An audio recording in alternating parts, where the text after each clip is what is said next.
الراشدین المہدیین فعلیکم بسنتی وسنت الخلفاء الراشدین المہدیین۔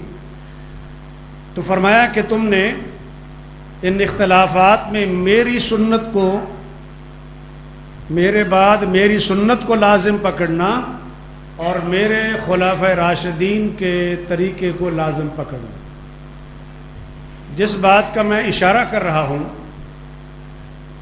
وہ یہ ہے کہ فَسَيَرَى اخْتِلَافًا بَعْدِي وَمَن يَعِشْ مِنكُم بَعْدِي فَسَيَرَى اخْتِلَافًا كَثِيرًا۔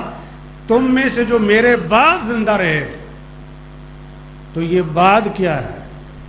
بعد کا معنی یہ ہے کہ ایک آدمی دنیا میں آیا اور چلا گیا، اور اس کے بعد وہ بعد شروع ہوگا۔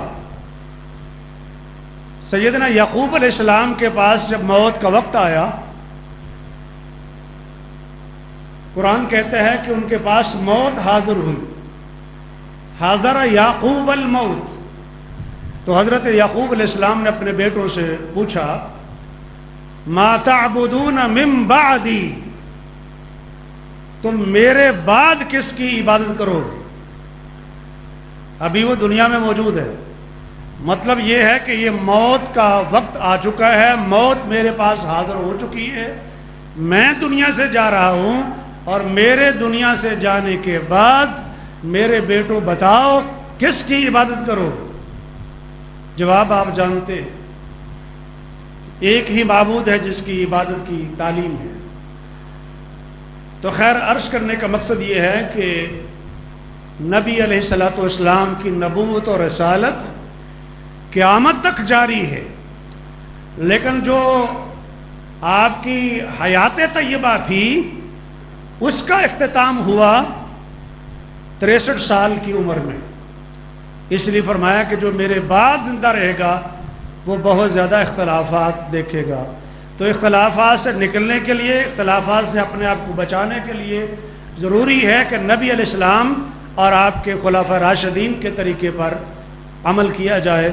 جہاں کہیں بھی اختلاف پیدا ہو، نبی علیہ السلام کے ارشادات کی روشنی میں اس اختلاف کو حل کر لیا جائے، اور نبی علیہ السلام کے ارشادات کا معنی اور مفہوم وہی لیا جائے جو خلفاء راشدین نے لیا ہے، جو صحابہ و اہل بیت نے لیا ہے۔ یعنی معنی اپنی مرضی کا نہیں ہوگا، وہی معنی ہوگا جو خلفاء راشدین نے لیا ہے، جو صحابہ اعظام نے لیا ہے، جو اہل بیت اطہار نے لیا ہے، وہی معنی لیا جائے گا۔ کوئی بھی نیا معنی مفہوم اگر لیا جائے گا جو صحابہ کرام کے لیے گئے مفہوم اور اہل بیت کے لیے گئے معنی کے خلاف ہوگا تو وہ ریجیکٹ کر دیا جائے گا، خواہ وہ ختم نبوت کا مفہوم ہو یا کسی اور چیز کا معنی اور مفہوم ہو، وہ مسترد کر دیا جائے گا۔ اس لیے نبی علیہ السلام نے اپنی سنت کی پیروی کے ساتھ ساتھ خلفاء راشدین کی پیروی کا بھی حکم دیا۔ تو جب نبی علیہ السلام نے یہ فرما دیا کہ میں آخری نبی ہوں، میرے بعد اور کوئی نبی نہیں ہے، تو سوال یہ پیدا ہوتا ہے کہ جو لوگ یہ کہتے ہیں کہ نبی علیہ السلام کے بعد بھی کوئی نبی ہے، تو اس نبی کی ضرورت کیا ہے؟ بنیادی سوال ہے۔ نبی آتے رہے، انسانی ہدایت کے لیے آتے رہے، اب جب آخری نبی آ گئے اور انہوں نے یہ فرما دیا کہ ان العلماء ورثۃ الانبیاء، میری امت کے علماء نبیوں کے وارث ہیں، یعنی وہ کام جو نبی کرتے تھے، نبی علیہ السلام کی تعلیمات کو لیتے ہوئے یہ علماء وہ کام کریں گے۔ اس کا معنی یہ ہے کہ اب کسی نئے نبی کی اور نئی وحی کی ضرورت باقی نہیں رہی۔ لیکن چونکہ عصر حاضر میں نئے نئے فتنے ہیں، جدید چیلنجز ہیں، اور ختم نبوت کے حوالے سے بھی، اور جو نئی نسل ہے ان کے دلوں میں عجیب و غریب قسم کے شکوک و شبہات پیدا کیے جاتے ہیں۔ کبھی سائنس کا سہارا لیا جاتا ہے، کبھی عقل کا سہارا لیا جاتا ہے، اور اس میں کچھ وہ لوگ بھی ہیں جو دہریے ہیں، جو مذہب بیزار ہیں، جو دین کے دشمن ہیں، جنہیں اسلام کی تعلیمات سے انقباض ہے، وہ مذہب اور دین کا سہارا لیتے ہوئے ایسے سے شکوک و شبہات پیدا کرتے ہیں کہ ہمارے نوجوان بعض دفعہ پریشان ہو جاتے ہیں کہ اس کا جواب کیا ہے۔ پہلا کام یہ کرتے ہیں کہ جو احادیث ہیں ان کے بارے میں شکوک و شبہات پیدا کریں گے، قرآن کی تشریحات اپنی مرضی کی، اور جو احادیث ہیں ان کو بھی کوشش کریں گے کہ کسی نہ کسی طریقے سے عقل کے سہارے سے یا کسی سائنس کے اصول کو سامنے رکھتے ہوئے ریجیکٹ کر دیا جائے، نبی علیہ السلام کے ارشادات کی تضحیق کی جائے، ان کو ڈی ویلیو کرنے کی کوشش کی جائے، اور اس کے بعد پھر جو ملفوظات ہیں ان کے بقول مرزا غلام احمد قادیانی علیہ ما علیہ اس کی سپرمیسی کو قائم کیا جائے۔ یہ دیکھو جی احادیث میں تو یہ ہے، یہ سائنس کے خلاف ہیں، اور مرزا صاحب نے جو فرمایا ہے وہ عین سائنس کے مطابق ہے۔ یہ کام بھی کچھ لوگ کر رہے ہیں، یہاں بھی کر رہے ہیں، یو کے میں بھی کر رہے ہیں، یو ایس اے میں بھی کر رہے ہیں۔ آج تو جہاں بھی لوگ ہوں وہ دنیا ایک گلوبل ولیج ہے، گویا کہ پوری دنیا کے لوگ یہ میڈیا کے ساتھ جڑے ہوئے ہیں۔ دنیا کے کسی بھی کونے میں ذرا سی بھی کوئی حرکت ہوتی ہے تو پوری دنیا میں وہ آنن فانن پہنچتی ہے، آپ سمجھتے اس بات کو۔ اس لیے پوری دنیا میں ان چیزوں کا امپیکٹ آتا ہے، پوری دنیا کے نوجوانوں کے ذہنوں میں اس کا اثر مرتب ہوتا ہے۔ اس لیے ہمیں پوری ایمانداری کے ساتھ، پورے شعور کے ساتھ اسلام کی تعلیمات کو سمجھنا چاہیے، اور جو سائنسی حوالوں سے نبی علیہ السلام کے ارشادات اور فرامین پر اشکالات کھڑے کیے جاتے ہیں یا ان کا مذاق اڑایا جاتا ہے، اس کا شعور کے ساتھ جواب دیا جائے۔ اگر ہم مرزا غلام احمد قادیانی کو 10-15 گالیاں دے دیں گے تو اس سے کوئی فرق نہیں پڑے گا، اس سے ہماری دعوت جو مقبول نہیں ہوگی۔ جو اصل اشکال ہے اس کو ایڈریس کر کے اس کا جواب دیا جائے، ورنہ ظاہر ہے کہ اگر ہم اس طرح کی زبان استعمال کریں گے جو ہمارے پیغمبر نے اپنے مخالفین کے خلاف استعمال نہیں کیے، تو گویا کہ ہم نبی علیہ السلام کی سنت کے بھی خلاف جا رہے ہوں گے۔ تو زبان کے استعمال میں بھی ہمیں نبی علیہ السلام کی سنت کو مد نظر رکھنا چاہیے۔ یہ جو آپ نے فرمایا نا فعلیکم بسنتی وسنت الخلفاء الراشدین المہدیین، تو اس میں ظاہر زبان کا استعمال بھی ہے، اپنوں کے بارے میں بھی اور اپنے مخالفین کے بارے میں بھی، کفار و مشرکین کے بارے میں بھی اور یہود و نصارہ کے بارے میں بھی زبان ہم وہی استعمال کریں گے جس کی اجازت ہم نبی علیہ السلام کی شریعت اور آپ کی سنت دیتی ہے۔ یہاں جو اشکالات کھڑے کیے جاتے ہیں، مثلا ایک چھوٹی سی مثال دیتا ہوں، نبی علیہ السلام نے فرمایا کہ جب تم میں سے کسی آدمی کے پینے کی چیز میں مکھی گر جائے تو اس کو ڈبو کر باہر نکال لیا جائے۔ یغمس کا لفظ ہے، غمس، اس کو غوطہ دینا، ڈبونا اور باہر نکالنے اس کو۔ اب یہ صحیح حدیث ہے، اس میں کچھ لوگوں نے کہا جی دیکھیں اس سے تو کراہت آتی ہے، آدمی دیکھو دودھ کا گلاس ہے اس میں مکھی گر گئی، تو آپ کی آنکھوں کے سامنے مکھی کو نکالا جا رہا ہے تو آدمی کا جی چاہے گا کہ اس دودھ کو پیے؟ بے اللہ کے بندوں نہیں چاہتا تو نہ پیو۔ شریعت نے اس دودھ کو پینے کو لازم قرار نہیں دیا کہ آپ کے لیے لازم ہے کہ آپ پیئے، جی نہیں چاہتا نہ پیئے، لیکن اس کو حرام قرار دینے کی دلیل کیا آپ کے پاس؟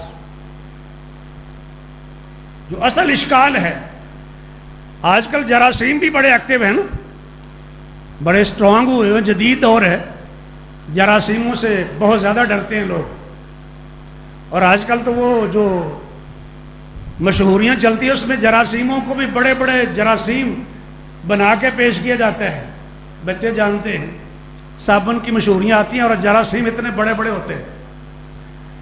اب جراثیموں کا اتنا خوف جب ڈال دیا گیا ہو تو ظاہر ہے مکھی کے پروں کے ساتھ جراثیم میں ہے، اس کے پیروں کے ساتھ جراثیم ہے، اس کی ٹانگوں کے ساتھ جراثیم ہے، تو وہ جراثیم تو دودھ میں لگے ہوں گے نا،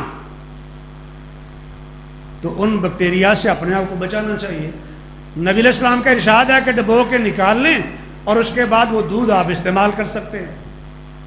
اب جن کو گینا آتی ہے وہ نہ پئیں، طبیعت نہیں مانتی نہ پئیں، لیکن یہ جو کہتے ہیں کہ یہ حرام ہو گیا، ناجائز ہو گیا اور صحت کے اصولوں کے خلاف ہو گیا، ان کے پاس کیا دلیل ہے؟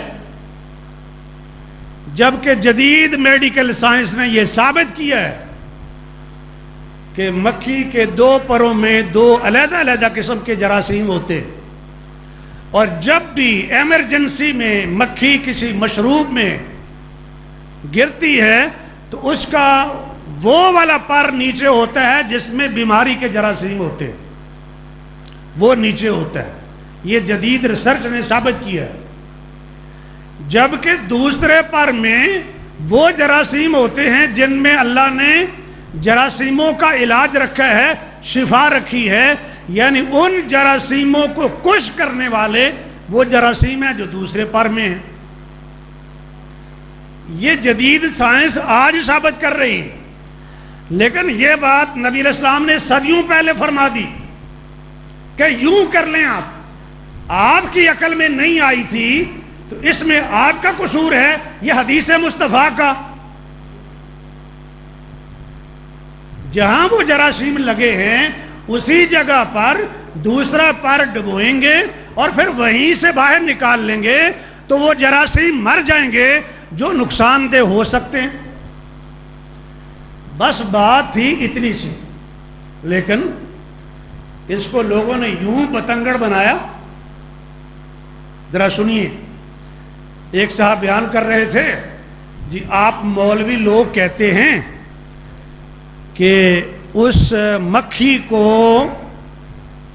جو دودھ کے گلاس میں یا پانی کے گلاس میں گر گئی ہے کچھ ہول مار کے باہر نکال لیں۔ کچھ ہول سمجھتے ہیں؟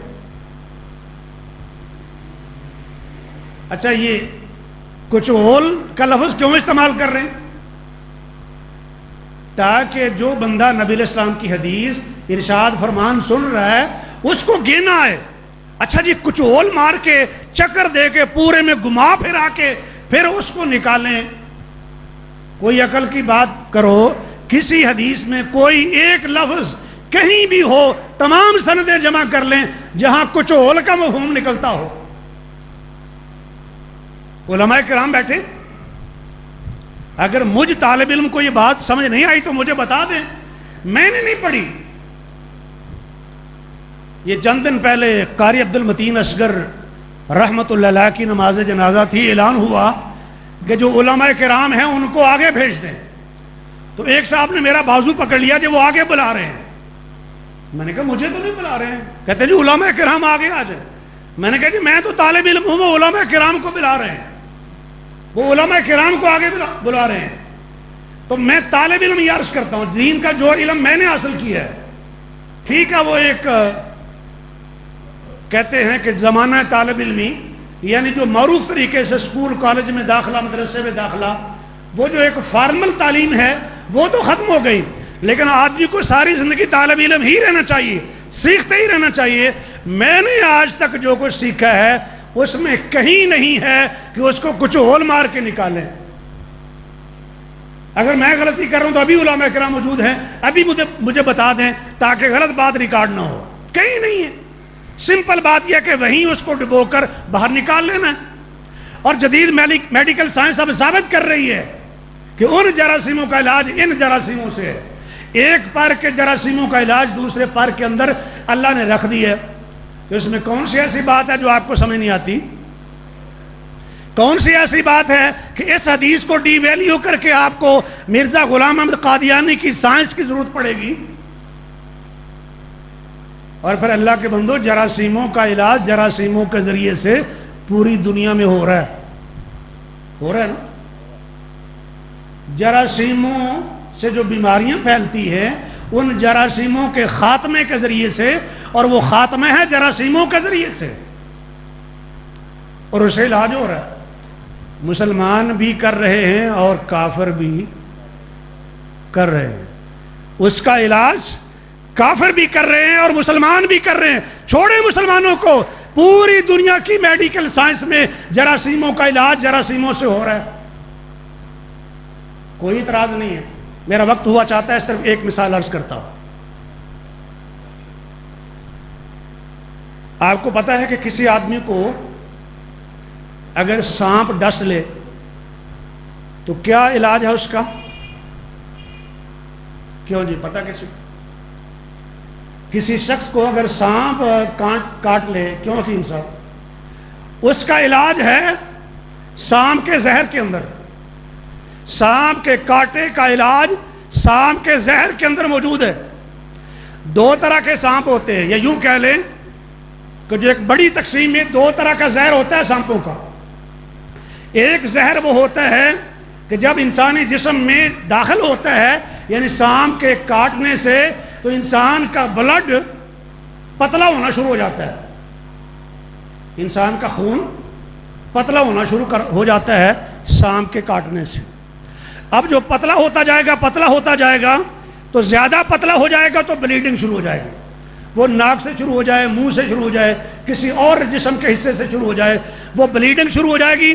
اور اگر اس کا علاج نہ کیا جائے تو اس بلیڈنگ سے، یعنی خون زیادہ بہنے سے، انسان کی موت واقع ہو جائے گی.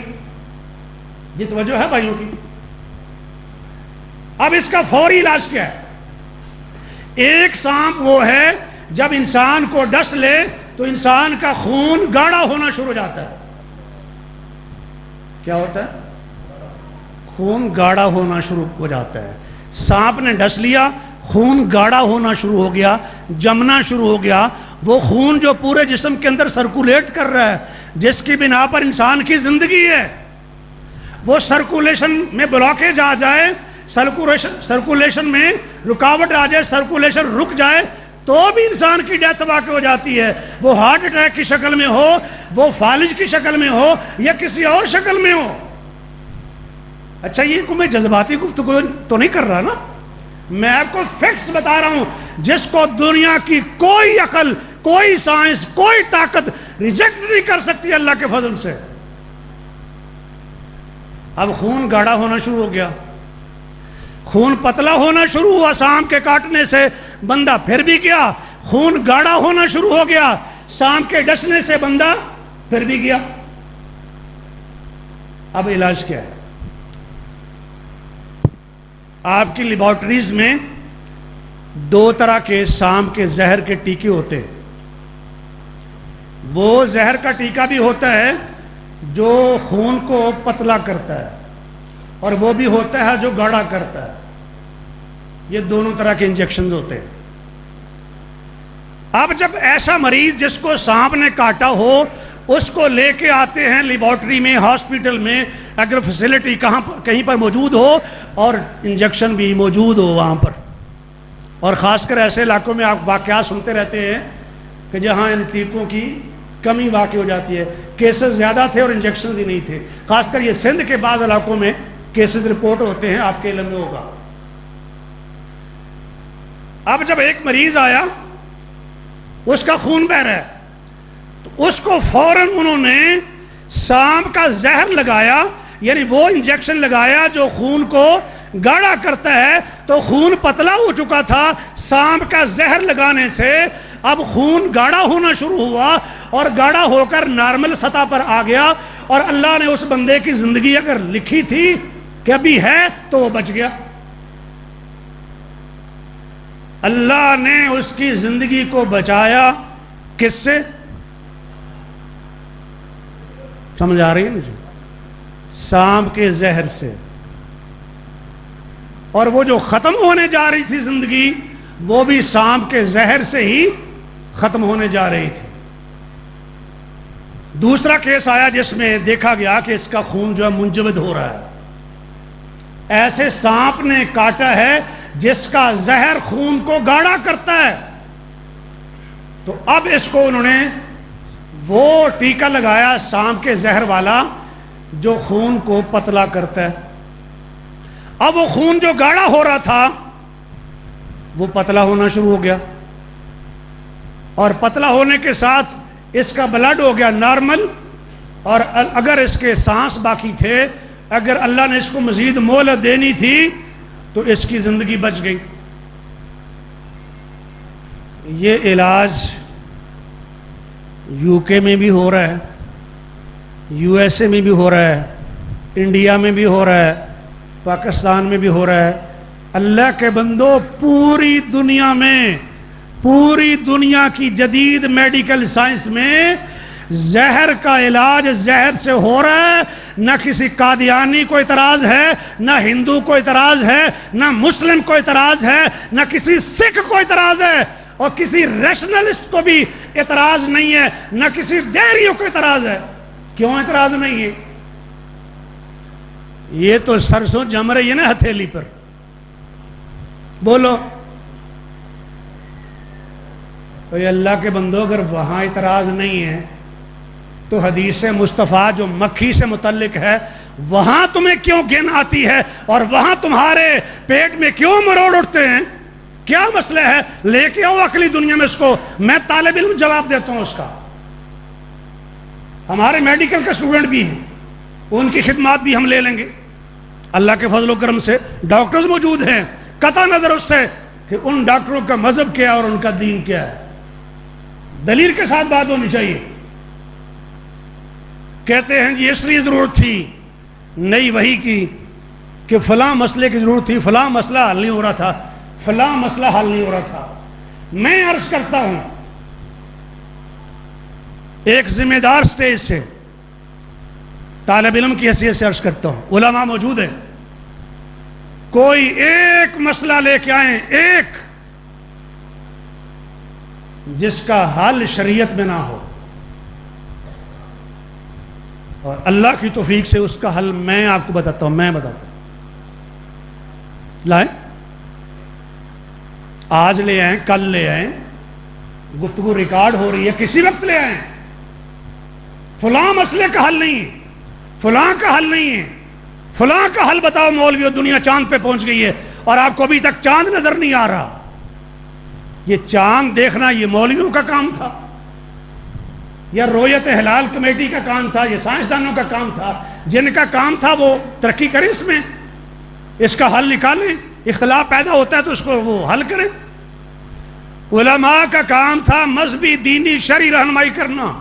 اگر شرعی طور پر آپ یہ سمجھتے ہیں کہ فلاں مسئلہ ہے شریعت میں، اور اس آخری شریعت میں، اس آخری دین میں اس کا حل نہیں ہے، لے کے آؤ، میں اس کا حل بتاتا ہوں آپ کو۔ چونکہ علماء کرام جن کا میرے بعد بیان ہے تشریف لا چکے ہیں، اس لیے میرا وقت بھی ہو چکا ہے، اس لیے صرف ایک مثال دے کے میں اجازت چاہوں گا۔ چھوٹی سی مثال ہے، کہتے ہیں جن علاقوں میں 6 مہینے کا دن ہو، 6 مہینوں کی رات ہو، وہاں پر نمازیں کیسے پڑھیں گے، وہاں پر روزے کیسے رکھیں گے؟ آپ بتائیں اس کا حل کیا ہے؟ اس آخری شریعت میں خاتم المرسلین کی نبوت اور رسالت کی تعلیمات میں اس کا کیا حل ہے؟ قرآن میں اس کا حل پیش کریں۔ آپ جو کہتے ہیں نئی نبوت کی اور نئی رسالت کی ضرورت نہیں ہے، نئی شریعت کی ضرورت نہیں ہے، تو اس کا حل بتائیں۔ اللہ کے بندو، ہو سکتا ہے ہمیں حل معلوم نہ ہو، لیکن یہ نہیں ہو سکتا کہ شریعت میں اس کا حل نہ ہو۔ نبی علیہ السلام نے فرمایا دجال آئے گا، 40 دن رہے گا، پہلا دن سال کے برابر ہوگا، دوسرا دن مہینے کے برابر ہوگا، تیسرا دن ہفتے کے 1 ویک کے برابر ہوگا، یعنی 7 دنوں کے برابر ہوگا، اور باقی 37 دن عام دنوں کے برابر ہوں گے۔ صحابہ پوچھتے ہیں یا رسول اللہ وہ دن جو سال کا ہوگا اس میں نمازیں ہم سال کی پڑھیں گے یا 1 دن کی؟